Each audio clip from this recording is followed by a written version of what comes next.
The release of the Palestinian youth from Gaza highlights the severe impact of the alleged torture by Israeli forces, leaving him in a state of shock and disorientation. Here is a story from RT. A Palestinian youth released today in Gaza appears in a state of shock and disorientation, unable to speak clearly due to the inhumane torture inflicted by Israeli forces.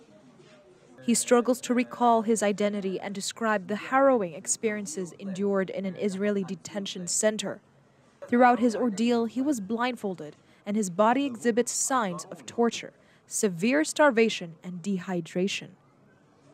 Israel's faced a barrage of criticism after video emerged of its soldiers strapping an injured Palestinian man to the front of a military jeep.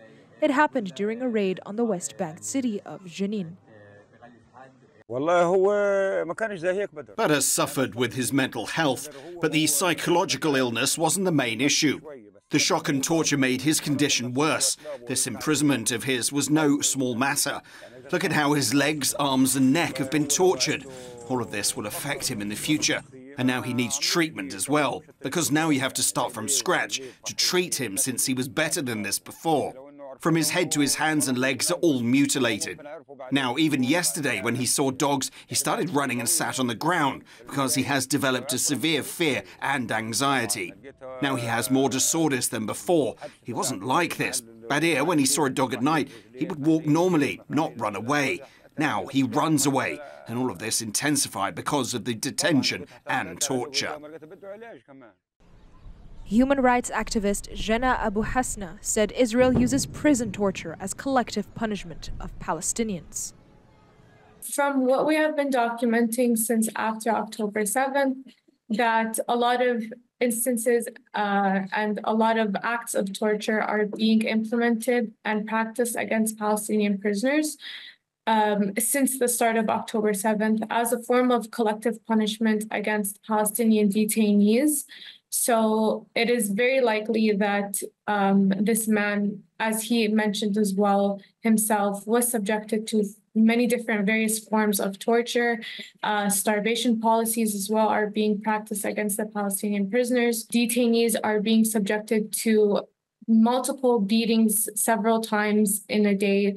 A lot of the hits are aimed at the head in order for the occupation to ensure the most immense amount of damage and injuries to prisoners. And they undergo psychological torture as well, not just physical torture, but as well as psychological torture in the sense that they place prisoners in isolation for prolonged periods of time.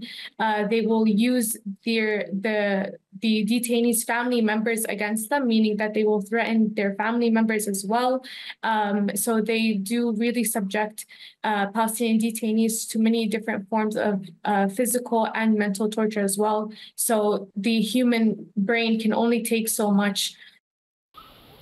Since the beginning of the war in Gaza, the number of arrests of Palestinians by Israeli forces has increased. According to the Palestinian Prisoners Society, more than 9,000 Palestinians from the West Bank are in Israeli prisons, some of them women and children. 1/3 of the total number of prisoners are held under administrative detention without trial. These prisoners can be held for 6 months without charge, and the period can be extended.